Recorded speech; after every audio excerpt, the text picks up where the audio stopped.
Hello students, welcome all of you to my class at HKVCC BKT Lucknow.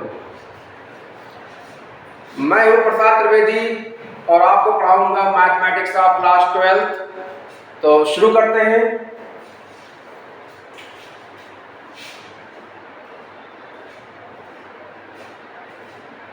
Mathematics class 12।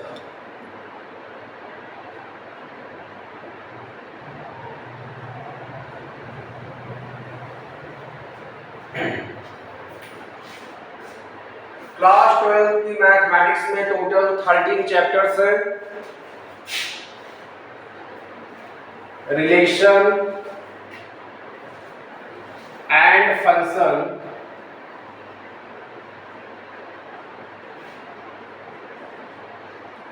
Inverse, trigonometric function,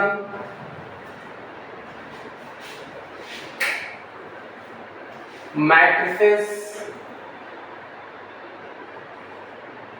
determinants,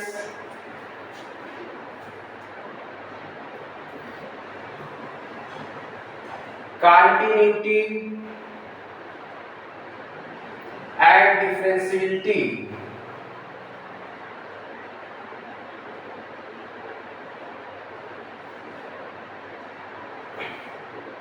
six, application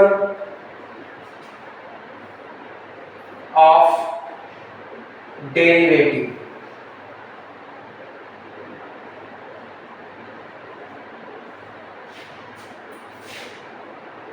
math first book से इतने chapters आपको पढ़ना है। Math second book, पहला chapter integral,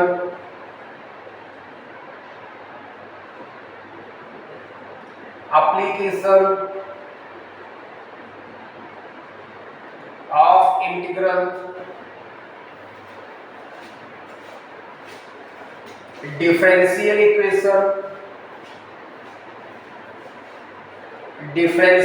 equation, vector algebra,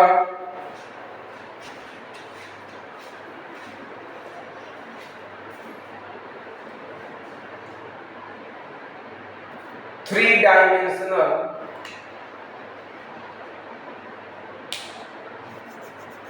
geometry,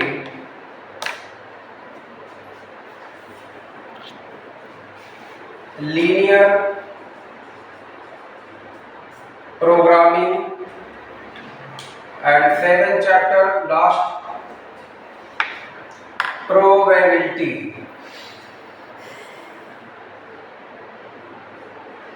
total chapters first book से 6, second book से 7, 13 chapters. Total आपको 13 chapters पढ़ना है।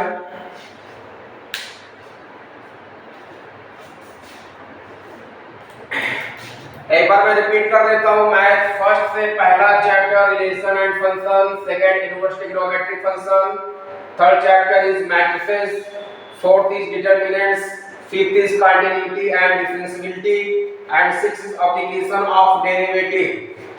फिर यहाँ मैथ सेकंड में आपका पहला chapter integral, second application of integral, third है differential equation, fourth vector algebra, fifth dimensional geometry, sixth linear programming and last seven chapter is probability. तो मैं स्टार्ट करूंगा पहला चैप्टर रिलेशन एंड फंक्शन से। Relation and function,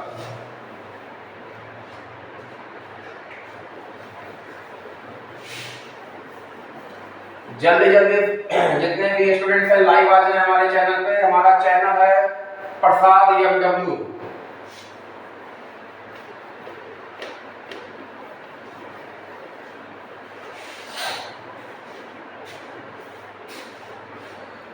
चलिए शुरू कर रहा हूं relation and function.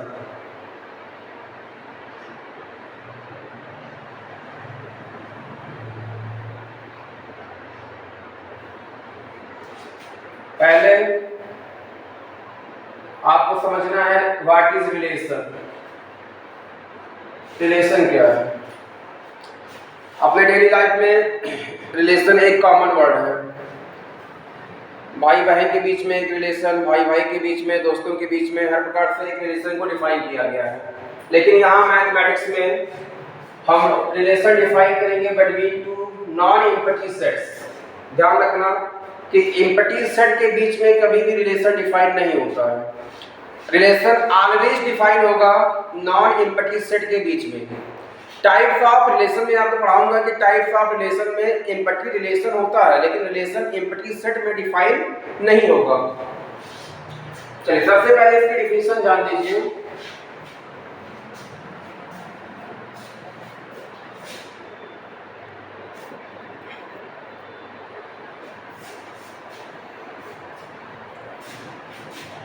Class 11th में भी आपने रिलेशन एंड फंक्शन पढ़ा होगा सेकंड चैप्टर में।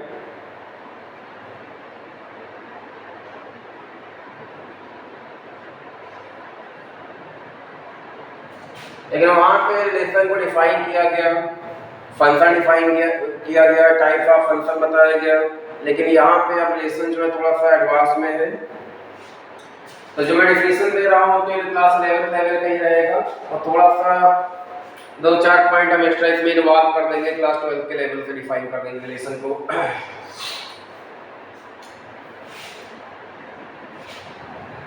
Definition: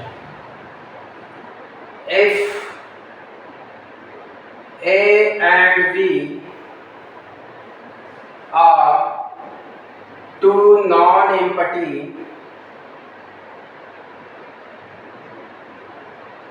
set. If A and B are two non-empty set, then a relation R from A to B, set A से सेट B पर एक relation is a subset of A cross B. We can write it mathematically as R is subset of A cross B. Set A and set B are two non-empty sets. Then our relation from A to B is a subset of A cross B. दोनों set के Cartesian product का subset होता है A से B पर define relation. ये mathematically equation है। Class 12th level में हमें रिलेशन इन अ सेट या single set, in a single set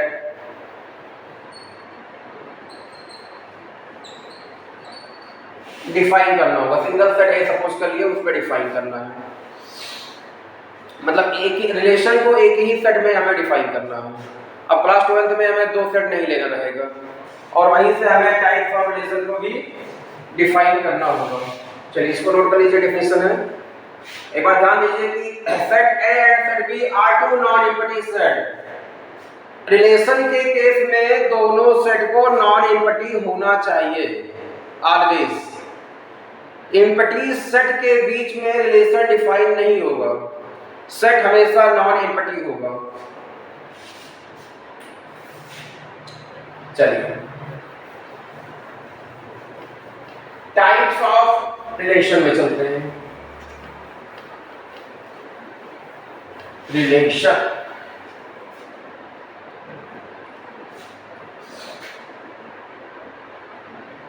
types of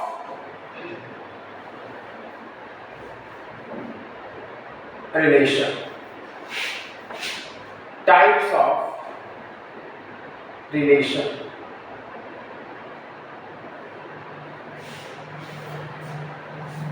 In class 12 there are three types of relation: empathy relation, universal relation and equivalence relation. Relation को equivalence होने के लिए तीन condition exist करना चाहिए: reflexive, transitive and symmetric. तो पहला type है empathy relation. Empathy relation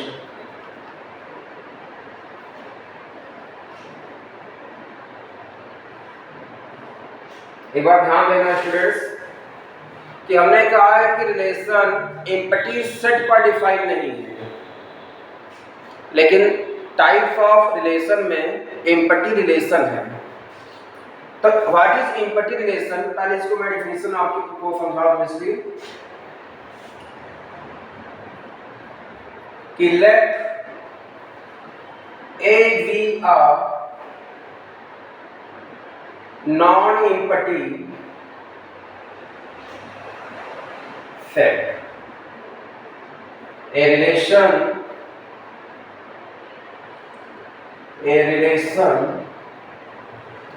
are in set A. A relation are in set A is said to be empathy relation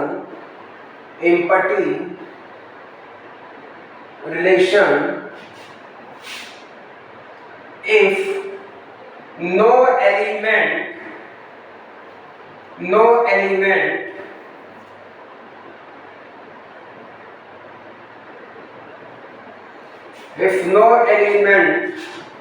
of set A is related to any element of set A, then the such relation is called empathy relation. empathy relation में define किया गया है कि if set A B are non-empathy set, a relation R in set A is said to be empathy relation if no element, इस set का कोई भी element, इस सेट का ध्यान देना, इस सेट का कोई भी एलिमेंट उसी सेट के किसी भी एलिमेंट से रिलेशन ना रखता हो, अर्थात ऑर्डर पेयर फॉर्म ना हुआ हो, उस रिलेशन को एम्पैथी रिलेशन कहा जाएगा। That is R equal to 5 proper subset होगा A क्रॉस A का। अभी मैं डिफाइन किया था कि रिलेशन दो सेट के कार्टेशियन प्रोडक्ट का सबसेट होता है। अब यहाँ पर हमने केवल एक सेट लिया है A, इसीलिए हमने एम्पैथी रिलेशन के बारे में डिफाइन किया है कि एक ऐसा रिलेशन जो सेट A में डिफाइन हुआ हो, A का कोई भी एलिमेंट A के किसी एलिमेंट के साथ रिलेशन फॉर्म ना किया हो, उस टाइप के रिलेशन को हम एम्पैथी रिलेशन कहते हैं। तो जब कोई एलिमेंट किसी भी एलिमेंट के साथ पेयर नहीं बनाया है, इसका मतलब ये हुआ कि R ने किसी भी एलिमेंट को कंटेन किया ही नहीं है, R एम्पैथी है। R जब से डिफाइन करेगा, ध्यान देना, R के केस में कोई एलिमेंट नहीं है। According to this definition, कि सेट A का कोई भी एलिमेंट किसी भी एलिमेंट के साथ रिलेशन नहीं क्रिएट किया है, इसका मतलब ये हुआ कि जो R है वो बिल्कुल खाली है, उसके अंदर कोई एलिमेंट ही नहीं है, R के केस में कोई एलिमेंट नहीं है। इसका मतलब ये हुआ कि ये एम्पैथी रिलेशन है। और एम्पैथी रिलेशन को हम रिप्रेजेंट करेंगे किससे? 5 से। क्लास 11 में आपने पढ़ा है कि एम्पैथी सेट क्या होता है? Represented by 5। तो रिलेशन यहाँ पे निपटिंग है, इसका मतलब क्या हुआ फाई। तो R इक्वल टू फाई, लेकिन फाई क्या होगा, प्रॉपर सबसेट होगा किसका, A क्रॉस A का। क्लियर है। चलिए अब चलते हैं इसके सेकंड टाइप में,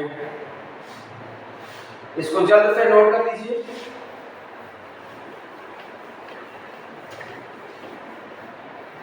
Second type of relation is universal relation.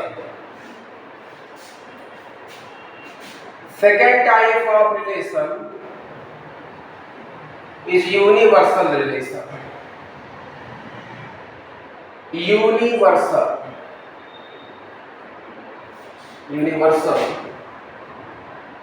relation.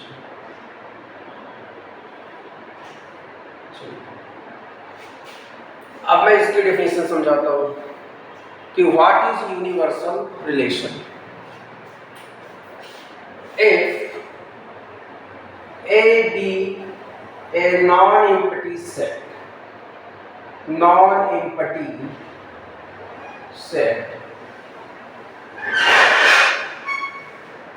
then a relation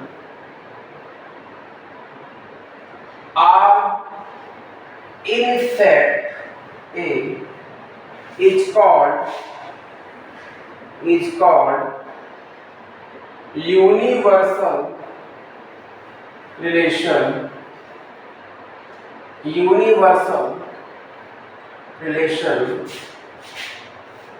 if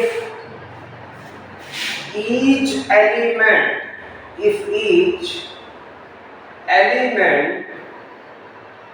of set A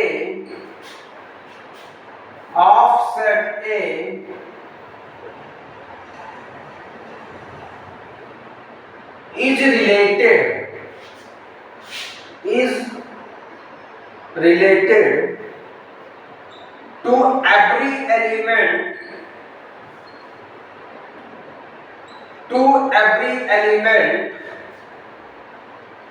of set A। Universal relation के केस में एक सेट हमारा नॉन एम्प्टी सेट है। अब R को इस सेट में हमने डिफाइन किया है थस कि इस सेट का हर एक एलिमेंट, सेट A का प्रत्येक एलिमेंट सेट A के हर एक एलिमेंट के साथ रिलेशन फॉर्म किया है। इस टाइप का रिलेशन यूनिवर्सल रिलेशन कहलाता है। अब ध्यान देना कि किसी सेट का हर एक एलिमेंट उस सेट के हर एक एलिमेंट के साथ रिलेशन क्रिएट किया है, यानी कि जो number of elements in R होगा, ध्यान देना, we can write it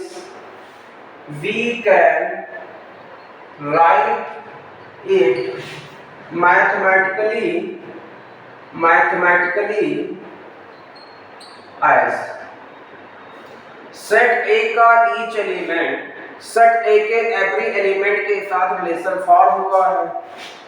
R में जितने एलिमेंट कंटेन होगा उतने ही एलिमेंट A क्रॉस A में भी होगा, यानी दोनों इक्वल होंगे। इसे सेट A के साथ ही कार्टेशियन प्रोडक्ट आप फाइंड आउट कर लीजिए। तो A क्रॉस A में जितने एलिमेंट होंगे वो सारे के सारे एलिमेंट यूनिवर्सल रिलेशन में भी एग्जिस्ट करेंगे। सो देयरफॉर नंबर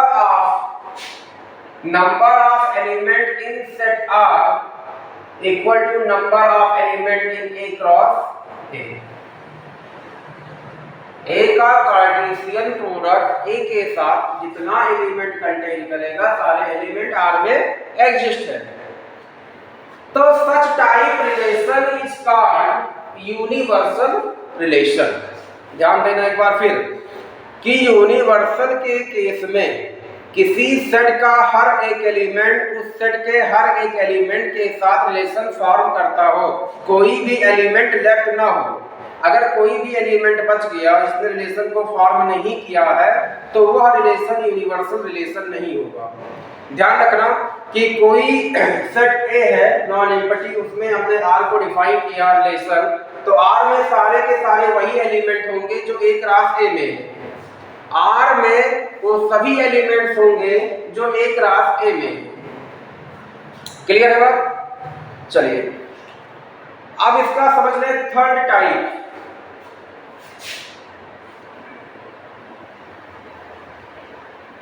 नोट करना है, स्क्रीनशॉट ले लीजिए।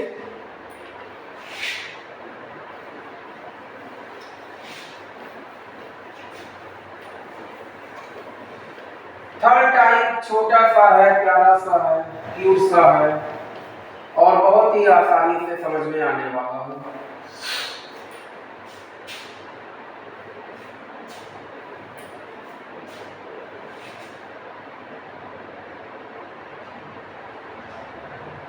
Third type of relation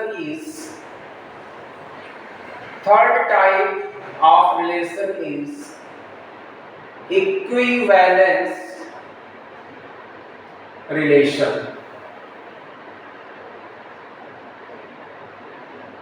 Equivalence relation. Third type क्या है? इक्विवेलेंस रिलेशन ऐसा क्या खासियत है रिलेशन के थर्ड टाइप में कि उसे इक्विवेलेंस रिलेशन पढ़ा जाए? थोड़ा सा अगर याद करो तो क्लास 11th में आपने इक्वल सेट और इक्विवेलेंस सेट के बारे में पढ़ा होगा। अगर दो सेट इक्वल है तो उन दोनों सेट में सेम एलिमेंट होंगे, और अगर दोनों इक्विवेलेंस हैं तो number of element in set equal to number of element in set भी इक्वल होगा। This is equal set and this is equivalence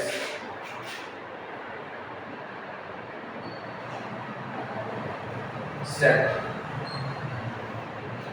अब इसी इक्विवेलेंस सेट को यहाँ पर डिफाइन किया गया है इक्विवेलेंस रिलेशन। चलिए क्या चीज है इक्विवेलेंस रिलेशन? मतलब वही चीज नहीं है, वहां पे इक्विवेलेंस सेट है, यहाँ पे इक्विवेलेंस रिलेशन है, केवल हमने नाम याद दिला दिया है। If A be a non-empty set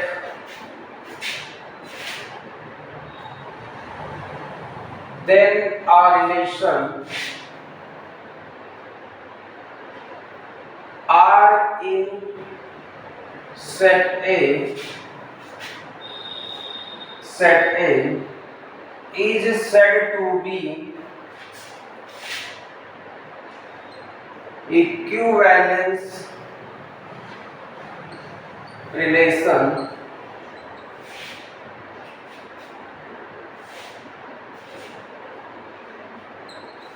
if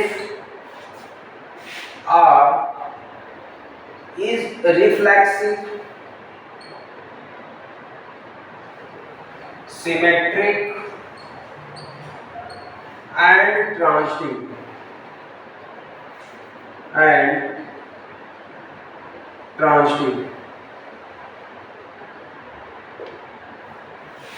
किसी नॉन एम्प्टी सेट ए में R को डिफाइन किया गया है। अगर R रिफ्लेक्सिव है, सिमेट्रिक है एंड ट्रांजिटिव है तो वह रिलेशन इक्विवेलेंस रिलेशन होगा। यदि रिफ्लेक्सिव है, ट्रांजिटिव है, सिमेट्रिक नहीं है तो रिलेशन इक्विवेलेंस नहीं होगा। ध्यान रखना कि यदि R रिफ्लेक्सिव है, सिमेट्रिक है और ट्रांजिटिव है तभी आपका रिलेशन इक्विवेलेंस रिलेशन होगा। ये इसकी डेफिनेशन है। अब शुरू करते हैं रिफ्लेक्सिव, सिमेट्रिक एंड ट्रांजिटिव समझाना।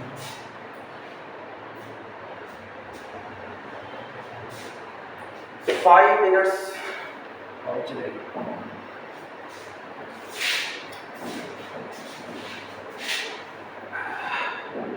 रिफ्लेक्सिव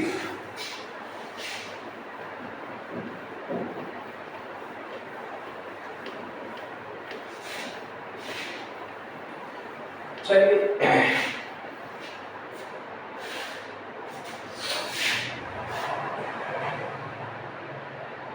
रिफ्लेक्सिव,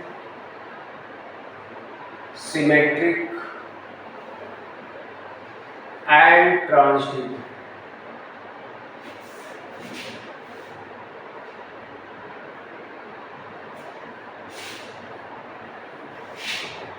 पहला रिफ्लेक्सिव,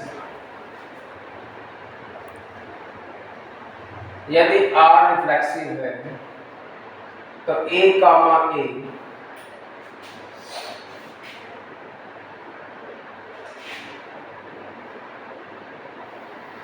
for every यदि R रिफ्लेक्सिव है तो R कंटेन करेगा A comma A for every, इसी के साथ लिख दे रहे हैं for every such that for every A comma A belong to set A, यानी कि R के अंदर सेट A का हर एक एलिमेंट खुद के साथ पेयर बनाएगा A कामा A। अब दूसरा है transitive, sorry symmetric, symmetric. If A1 comma A2 belong to R, यदि A1 comma A2 R में बिलोंग कर रहा है, that implies A2 comma A1 भी R में बिलोंग करेगा for all A1 comma A2 belong to set A। इसके साथ लिख लीजिए इसे A comma A R equal to A comma A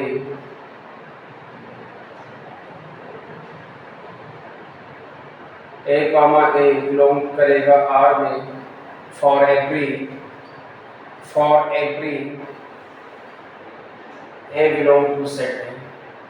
ये रिफ्लेक्सिव की डेफिनेशन है, ये सिमेट्रिक कि A1 और A2 अगर R में एग्जिस्ट कर रहा है तो A2 और A1 भी R में एग्जिस्ट करेगा, तब ये सिमेट्रिक की कंडीशन बनेगी। रिफ्लेक्सिव के केस में सेट A का हर एक एलिमेंट खुद के साथ रिलेशन फॉर्म करेगा तो वह रिलेशन रिफ्लेक्सिव होगा।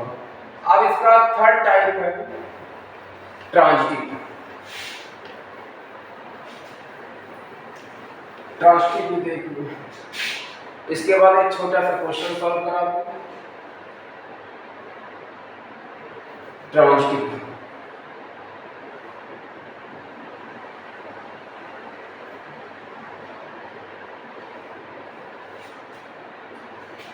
if A1 comma A2 R में बिलोंग कर रहा है, अर्थात R ने A1 comma A2 कंटेन कर रखा है एंड A2 comma A1 भी R में बिलोंग कर रहा है, then that implies A1 comma A2 A3, then that implies A1 comma A3 भी R में बिलोंग करना चाहिए for R A1 comma A2 comma A3 belong to set A। ध्यान देना A1 A2 and A3 ये सेट A के element हैं और A1 A2 R में है, A2 A3 R में है, A1 A2 R में है, A2 A3 R में है, तब A1 A3 भी R में होना चाहिए। एक बार फिर समझ लो सब लोग कि A1 A2 R में है, A2 A3 R में है, तब A1 A3 भी R में होना चाहिए, अर्थात A1 A2 belong to R and a2 comma a3 belong to R, then that implies a1 comma a3 also belong to R. अगर यह कंडीशन एग्जिस्ट करता है तो रिलेशन ट्रांजिटिव होगा, अदरवाइज नहीं। चलिए इसको नोट कर लीजिए, फिर एक छोटा सा क्वेश्चन सॉल्व करा दें इसको। Reflexive, symmetric and transitive. अगर कोई रिलेशन रिफ्लेक्सिव है, सिमेट्रिक है एंड ट्रांजिटिव है तो वह relation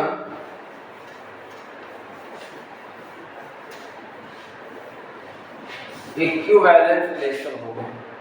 question number first, exercise NCERT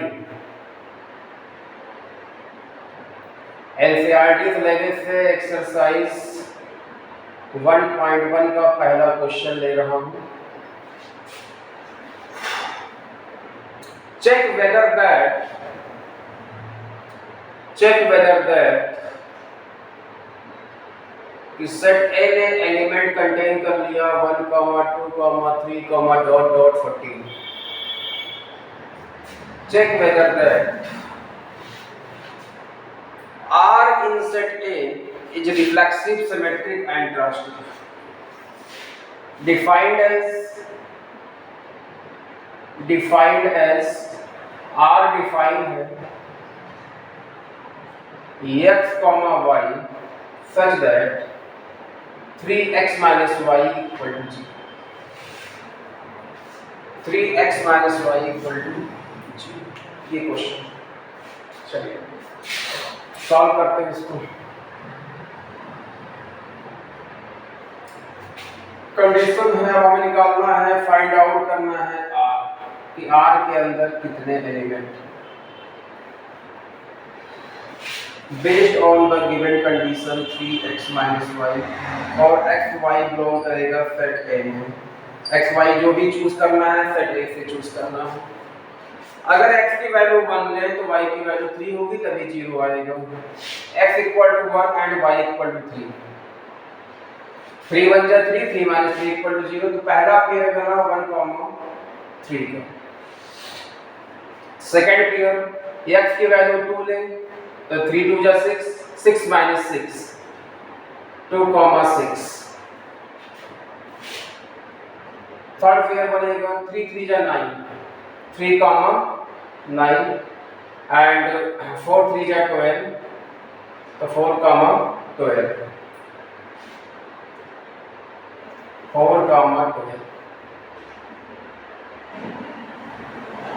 5 में तो 5 3 जा 15, y की लेना है 15 लेना है, लेकिन सेट A में जो लास्ट एलिमेंट है 14 है, 14 तक एलिमेंट है, 15 इसमें एडजस्ट नहीं कर रहा है तो हम नहीं लेंगे। यहाँ तक कि आपका रिलेशन डिफाइन हुआ, इतने एलिमेंट आए हैं।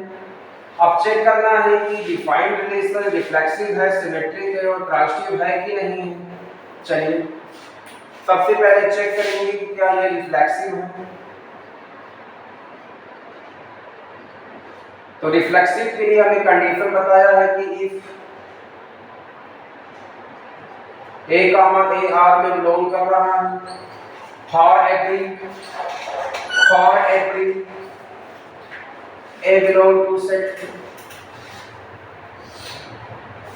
तो ऐसा कोई भी पेयर इसमें हमें नहीं दिख रहा है, ना 1 1 है, ना 3 3 है, ना 2 2 है, ना 5 5 है, ना 6 6 है। तो पहला क्या है कि R is not reflexive। R reflexive नहीं है। क्यों नहीं है? Since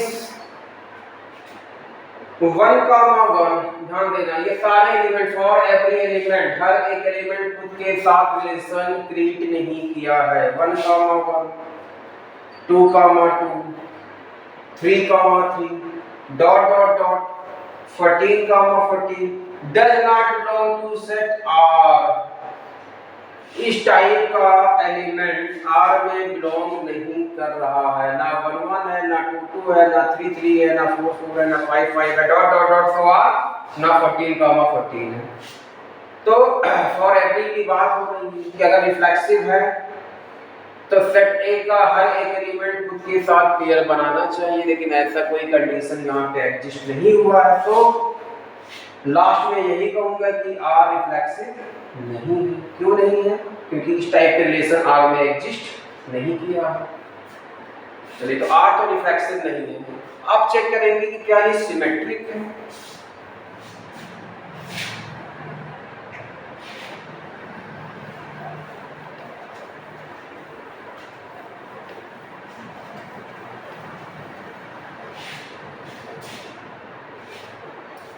second type symmetric. आइए सिमेट्रिक चेक करें।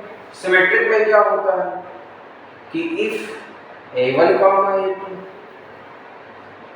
A2 belong to R, then that implies A2, A1 also belong to R। चलिए इस टाइप का देखिए। तो R अभी क्या निकाले थे हम? इसमें जो R निकल के आया था वो था 1, 3, 2, 6, 3, 9 and 4, 12। 5 का था नहीं क्योंकि वैलिड नहीं था। y 15 लेना पड़ता है, तो 15 इसका लिए वैलिड है नहीं। अब इसमें चेक कर लो। 1, 3 बिलोंग कर रहा है, ध्यान देना। 1, 3 belong to R, but 3, 1 does not belong to R। अगर 1, 3 R में बिलोंग कर रहा है तो 3, 1 R में नहीं है। 2, 6 R में है, 2, 6 R में है, बट 6, 2 R में नहीं है। 3, 9 है R में, लेकिन 9, 3 नहीं है। 4, 12 है, बट 12, 4 R में एग्जिस्ट नहीं है। तो इसका मतलब ये हुआ कि A1, A2 तो R में है, लेकिन A2, A1 R में नहीं है। क्योंकि यहाँ पे ध्यान देना, अगर 1, 3 लेते हैं तो 3 × 1 -3 = 0 आएगा। और जब 3, 1 लेंगे हम तो 3, 3 जा 9 - 5 = 8 आएगा। अर्थात इस टाइप का अगर कोई भी एलिमेंट लेंगे तो इस कंडीशन को सेटिस्फाई नहीं करेगा। क्योंकि 1, 3 पे सेटिस्फाई कर रहा है, 0 आ रहा है। 2, 6 पे x की वैल्यू 2 लो, y की वैल्यू 6 लो, आंसर 0 आएगा, सेटिस्फाई करेगा 2, 6। 3, 9 ले लो, 3, 3 जा 9, 9 - 9 = 0। 3, 9 सेटिस्फाई कर रहा है, 4, 12 सेटिस्फाई कर रहा है। लेकिन अगर 3, 1 ले यहाँ पे तो 3, 3 जा 9, 9 - 1 = 8 आएगा। तो अगर हम 3, 1, 6, 2, 9, 3 और 12, 4 लें तो इस कंडीशन को सेटिस्फाई नहीं करेगा। तो इस तरह के एलिमेंट R में होंगे नहीं। तो R is not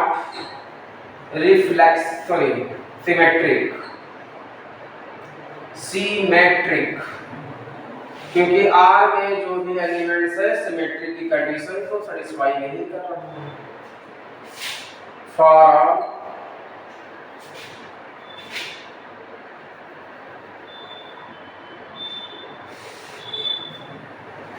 not reflexive. भाई इतना ही पर्याप्त है, समझाया गया मैंने क्यों नहीं है।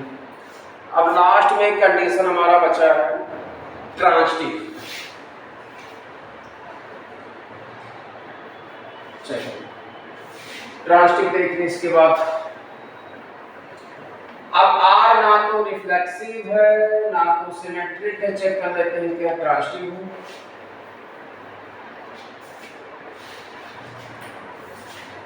ये डिफाइन है R।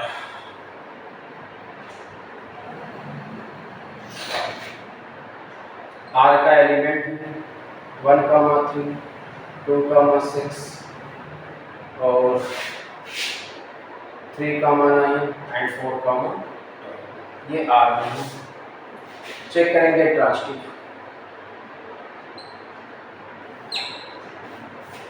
ट्रांजिटिव की कंडीशन ये कहती है कि अगर A1, A2 R में है एंड A2, A3 भी R में है, तो दैट इंप्लाइज A1, A3 भी R में होना चाहिए। चलिए चेक करें। अगर तो 1, 3 belong to R, 3, 9 and 3,9 belong to R। ध्यान देना 1,3 R में बिलोंग कर रहा है। ये 3,9 मतलब 1,3 A1, A2, फिर A2, A3 मतलब 3,9 भी R में बिलोंग कर रहा है। बट अब हमें कैसा चाहिए पीएफ 1,9 का, but 1,9 does not belong to R।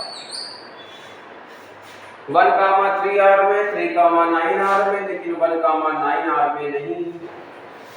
Transitive की कंडीशन यही कहती है कि A1 A2 R में हो, A2 A3 R में हो, तो A1 का रिलेशन A3 के साथ होना चाहिए फॉर एनीवन।